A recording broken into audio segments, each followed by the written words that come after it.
Welcome back to D16 tonight, everybody. We are live and we are taking your questions.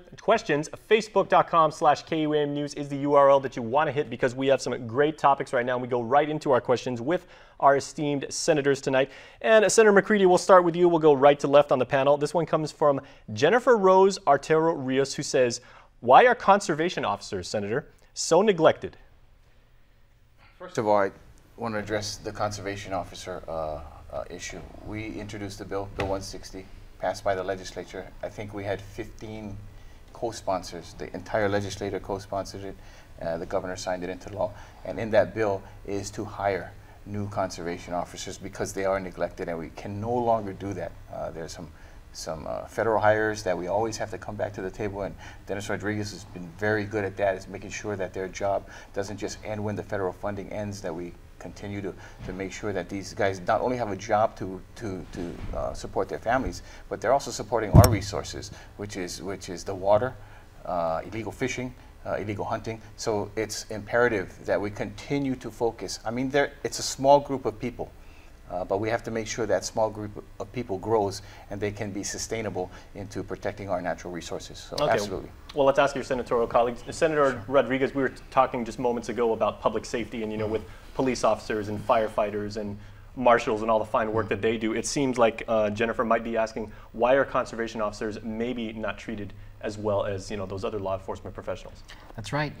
Several years ago, I had to introduce a bill to get our conservation officers who were federally funded at one point, to get them into funded through the local government, and also working to get them classified, because these positions, when we got the federal grant, we know a government told our federal counterparts that we need the services of conservation officers. They gave us the money, and we were supposed to classify and ensure these positions are established so that we can ensure that what they do in protection of our environment is there. However, our government failed them, and so that's why we had to move to classify them. And now, as Senator McCreadie has said, there's efforts to bring in more, because these guys, you may think that they're just conservation officers, but I've seen them in action when in a park, when there is people who are drinking, who are not supposed to be drinking in that park. Fights happen. They're the first line of defense most of the time. All right, Senator Ada, you know a thing or two about conservation officers and the very fine work that they do. What are your thoughts? Yeah. Well, I think it's unfortunate. First of all, I think it's part of it is that it's out of sight, out of mind. Unlike the men in blue, you always see them there, and we want to see more at every corner. I think that the work that the conservation officers do is very important, but despite the fact that we don't have the actual bodies out there, we seem to be very short on that to go out there and actually do the enforcement of conservation laws. I think we can also do just as much work in trying to bring the awareness to the community as to what is the impact of burning grass out there so we can get the deer out. And I think by raising the level of awareness, hopefully then the work of the conservation officer can be alleviated. Okay, well, here's a question that was sent to us earlier on our Facebook page.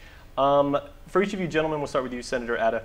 If re-elected, what will be your #1 priority once you're brought back into office? Well, your first job. Yeah, right now I am the chairman for the Committee on Land. And one of the things I've always been focusing on is making affordable housing available, especially to our young families. But when you start with that, and that is the core of your focal point, then there's so many other things of which my committee has oversight of. To maintain the quality of life in that home, you've got to be able to provide them with reliable water and power. You've got to be able to, so GPA and GWA is under my oversight, and I work closely with them. You've got to provide them with access to and from that home. We've got to make sure that our ports of entry are able to effectively throughput the 90% commodities that we consume that come in through those ports. We got to make sure that they are maintained at an effective level. So everything is going to be focused around getting that affordable housing available for our middle-income families. Okay, Senator Rodriguez. Thank you, Jason. For me, one of the first things I'm going to pursue in the 34th Guam Legislature, if I'm blessed to be reelected, is expanding health insurance access. There's thousands of our people who don't have access to health care. Some of these people are working individuals who work in business establishments who are probably offered insurance but have to pay a certain percentage. It's just unaffordable. In the next few weeks, I hope to be able to launch this initiative called Healthcare Para Todo. It's an initiative that will ensure that at least 15,000 of our individuals have access to healthcare.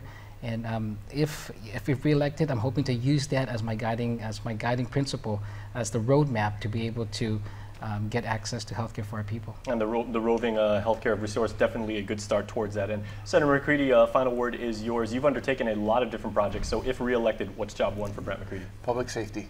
I think it's the most important part of our daily life as a senator, as a community. Public safety, a safer community allows people to get educated. A safer community allows tourists to come in and feel safe, spend their money, and come back.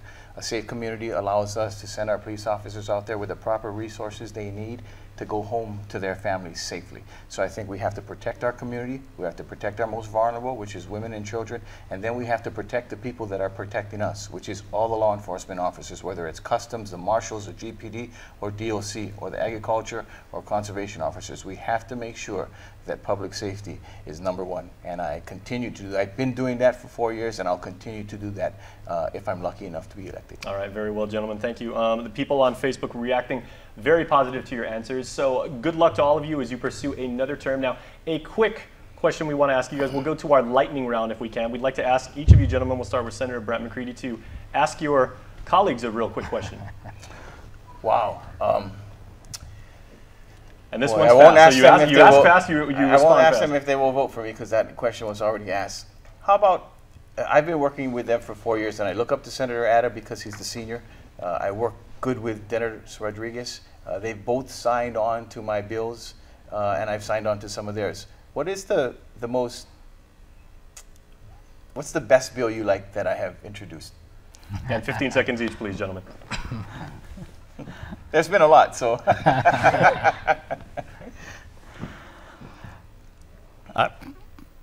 I guess the one that sticks in my mind that you've introduced is chemical castration. Thank you. Well, certainly that did draw a lot of headlines, got a lot of people in the community talking, both pro and con. So, Senator Rodriguez, what would be your probably most memorable piece of legislation? He's a great guy, worked very well with him. I think one of the initiatives is to recognize our men in blue, our men and women in blue in the police department. He led an effort to move on promotions of the police department where these promotions haven't been happening. And I think it's very important for us to be able to recognize our hardworking individuals, especially in the Guam Police Department. Okay, well, let's keep it rolling. So, Senator Rodriguez, you can ask either of your colleagues on either side. Keep in mind you are striking range within each of them. That's right, that's right. Well, what question would you ask of Senator McCreadie and Senator Ada? I'm not going to be original, so I'm going to ask him the same thing. I think the people of Guam need Dennis Rodriguez in office. I think Dennis Rodriguez is somebody that works hard. He's goal-oriented, and when the light's at the end of the tunnel, he doesn't build more tunnels. He gets to the end and finds new solutions. So I think he's he's an asset in the legislature, and it's a privilege to work alongside him. So Thank you. I approve that message. I think nicely done. I think Senator Rodriguez has done well as a chairman for the Committee on Health, and I certainly applaud him for that. But you must also recognize he has done well in terms of preparing the legislation that he introduces, talking about it on the floor and getting it through that gauntlet. And I think the fact that probably 99% of the bills that he's introduced have passed, because he's done a good job and he's done his homework and has been able to persuade his colleagues. And with that, we'll give the final question to you. We got about 30 seconds, please. Yeah. Do you think we should change to a limited term legislature? No. Okay. Yes. I actually have a bill on my desk for that. Yeah. And I don't think we should have a limited term. I think the people should be the one to decide when your term is over or if you should continue. Well, everybody, thank you, gentlemen. Thank you so much, and good luck in the general election that's coming up in November. And thank you guys for watching out on Facebook. We can see by the emoji that you guys have been sending us throughout the show very, very strong opinions. You know, you can watch this over and over and over on Facebook Live. Just once again at facebook.com/KUAM News. Thank you so much for watching. We will see you next time. Closed captioning is brought to you by IT&E Life in Motion.